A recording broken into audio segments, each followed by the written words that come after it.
Yo, party peeps, what is up? It's your boy, the best Gabber in the biz. Another episode of Smackdown on the road to Crown Jewel is officially in the books. And a good amount of stuff happened here on the Smackdown, including a huge debut of a long-awaited tag team. So, guys, let's gab about it. First things first, let's just talk about all the crap that went down with the Bloodline. First things first, main event Jey Uso, yeet, made a surprise appearance here on Smackdown to basically tell little brother, yes, I just call you his little brother, not the tribal chief, because you're a team-ass tribal chief, fake-ass tribal chief, Solo Sikoa. I will never acknowledge you as the real tribal chief, never.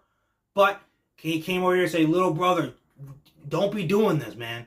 You do not want to divide this family. We don't need to have it. There's a reason why we didn't bring these guys here. And then he steps right to Jacob Fatu and says, bro, I will beat your bitch ass if you freaking keep looking at me like that. And it's like, oh, he's the actual threat of the group. So when you start stalking shit to him, it's like, oh, okay. Everyone back up. It's real talk right now. But the entire time I'm literally thinking to myself, one, I knew Jay was getting screwed out of the Intercontinental Championship this Monday. And this is how it's happening. And two, I can't believe bro really just actually set himself up to really have the title get screwed by him this Monday. Like, I knew it was going to happen, but he literally went there, got involved in the business, and now, like, oh, jeez, bro. They're going to cost him that IC title so bad on Monday. It's going to be crazy. But at least it will then result in Jay finally coming back into the fold, doing it for his own reasons, not really to join back up with Roman. And then we'll have 3 out of the 4 that we need of the OG so that we can take this Timu Bloodline down inside of War Games on November 30th in Vancouver. Oh, yeah. It's going to be awesome. But the writing's on the wall. We all kind of knew how this was going to go. I'm happy Jay got the Intercontinental Championship. It was a nice 3-4 week run. But it's time to get back down to business, reunite with the OGs, and take care of Bloodline business, because there's only one real ones around here. So if you're ready for the OGs to finally reunite and give us a different ending to SmackDown, I'll talk about that later. Can I please get a yeet? Yeet! Okay, guys, so we talk about the Bloodline is going to end up costing Jey Uso the Intercontinental Championship this Monday. So then we're going to do a little switcheroo. Payback is a bitch. What goes around comes around. F around and find out. Jay and the rest of, Jimmy, Roman, whatever, they're going to, in turn, screw the Bloodline out of those tag team championships. Now, I always said that it was going to be DIY. And I was looking like that was going to be right, because they won one of the 2 triple threat qualifiers that happened tonight to determine the next number 1 contenders to the Bloodline's tag team championship. So I'm like, all right, DIY won. They'll probably face a heel team, whatever, and they'll finally get that one-on-one rematch and get the titles back that they unfortunately really only held for a month, until they announced that Motor City Machine Guns were going to be in the other triple threat. And of course, they won, and now it's DIY versus Motor City Machine Guns in just their second match here in WWE. The match that people have literally been wanting. I saw it like with second Motor City Machine Guns. Even rumors that come to WWE, let alone actually confirmed before tonight. They were like, oh, DIY versus Motor City Machine Guns. That's going to be insane. And rightfully so, it will be. But it's crazy that we're already getting it in just the second match. Unfortunately, it looks like, for DIY, it looks like Motor City Machine Guns are going to win. And it looks like they're honestly really going the route of, they know the SmackDown tag division, just maybe the tag division overall on Raw and SmackDown, really needs some, pressure to be applied to it to, make some diamonds. So I literally think they were just like, hey, Motor City Machine Guns, we're going to have you guys come in and just win the tag team championships. We're going to be the team that beats the Bloodline. Won't be clean, because we're going to protect the Bloodline by having them get screwed. But, yeah, it looks like Motor City Machine Guns are going to be the next WWE tag team champions, which I have no problem. I've seen the Motor City Machine Guns. They would have been fine whether they were here in WWE or if they'd gone over to AEW. They would have been surrounded by a good amount of friends on either side, and they would have done a lot of great stuff. So, to see them and have those beautiful tag team championship belts, it'll be super cool, and it will make for a great moment after, Bloodline screws Jay, for then the OGs to screw New Bloodline, be like, yo, we ain't effing around, and screw them out of the tag team championships. And we hear this sentence in just their third match in WWE. And new WWE Tag Team Champions of the World, Motor City Machine Guns. Okay, guys, so I talked about Jay having to finally get back into the fold with the Bloodline so that we could get some different endings to Smackdown. Because again, you didn't even have to watch a show to know how it was going to end. Once again, New Bloodline takes out Roman and Jimmy because they are on their own. People even chanting Yee because they're like, oh, come on, Jay. Come on out, bro. Already left. He dipped. He wants no part of this. And they get their asses whooped all over again. It's like the same ending we've really seen since after WrestleMania, especially during the summer when they were building for Cody versus Solo. That's why that whole build was just repetitive and yeah. So I get it. It's supposed to get us being like, come on, hurry up and give us, the reunion. And we're so close to the next piece of Jay getting involved. Because then once it's 3-on-4, they won't get them getting their asses kicked every week won't always happen. They'll still need Sammy, but like this ending won't happen every single week. I mean, my God, if you were there for it, I'm thinking exactly what Roman Reigns used to say about Cena when he first came back in 2021, way in the early days of this, of that Universal title reign, of these segments right now with New Bloodline standing tall. It's just like missionary position every single night.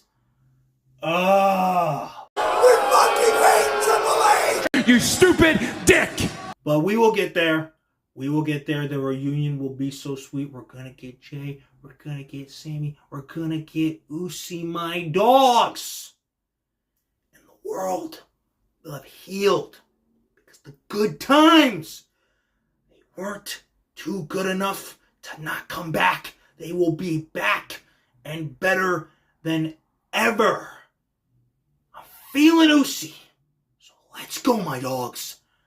Lock in, get help, and let's go to war.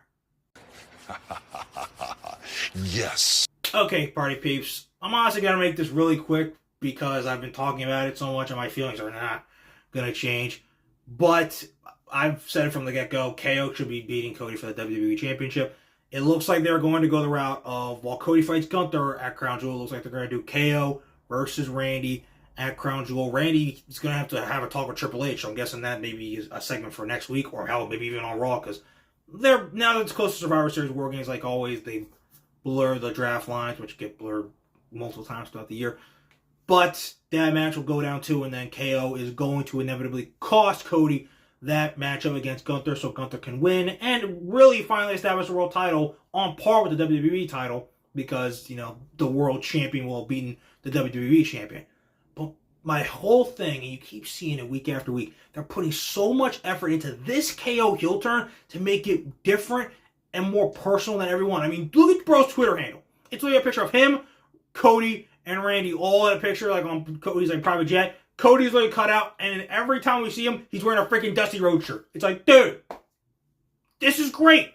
But it'd be so stupid for them to just put in all this effort. So they'd be like, all right, KO, you're losing the Cody Survivor Series. You're losing your shot. It's like, no, dude. Have KO win, and then run Sammy versus KO, WWE title, WrestleMania 41. Sammy wins his first world title, and it's the biggest chapter of their rivalry, of their historic great rivalry to date, the biggest one that'll ever happen, because they're fighting at WrestleMania for the WWE Championship. And as for KO, people are like, but Cody and Randy, look, would it be cool for them to be for the title? Yeah, but it doesn't need it. That has so much lineage and history behind it.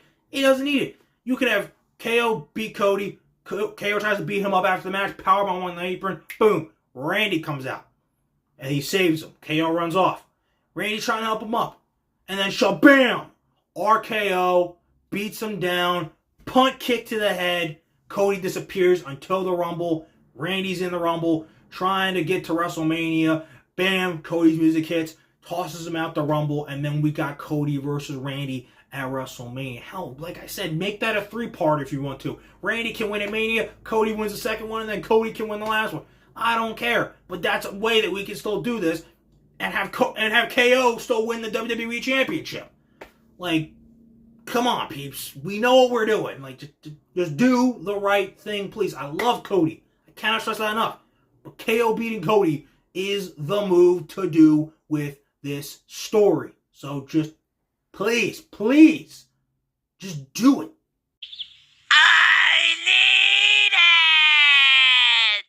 Okay, you guys, that is Smackdown. We are done. Ski, put it in the rearview mirror. We are done. Crown Jewel is literally 2 weeks from Saturday, and then once that's all said and done, we are closing out the year for WWE on PLE with Survivor Series War Games on November 30th, and then we got, just shortly after that, the return of Saturday night's main event, which they are treating like a PLE, even though it also airs on TV in addition to Peacock. And then on the other side of the coin, in the best pro wrestling company on the planet, AEW, shit continues to heat up as the road to Full Gear continues. And it is going to be absolutely wild. We got a stacked Dynamite coming next week with Garcia and Private Party teaming up against the Elite. Basically a preview of 2 of the championship matches and new champions that we will be crowning at the pay-per-view Full Gear. Can't wait to be there live. And how is Jon Moxley and the rest of BCC in this great storyline going to continue to wreak havoc on AEW for the greater good? Guys, seriously, you're not going to want to miss any of these shows going down, and you're certainly not going to want to miss what your boy, the best gabber in the biz, has to say afterwards. So, keep on liking, and damn sure keep on subscribing. And most importantly, keep on remembering that when it comes to talking wrestling, who better to gab with than Gabe right here. Alright guys, I hope you enjoyed SmackDown tonight. It was cool, ending, repetitive. It is what it is. We'll get to the promised land very, very shortly. But, deuces, puces, and I will see you guys after Raw this Monday and see who stands tall in the rematch for the Intercontinental Championship. So, till then, I'm out of here.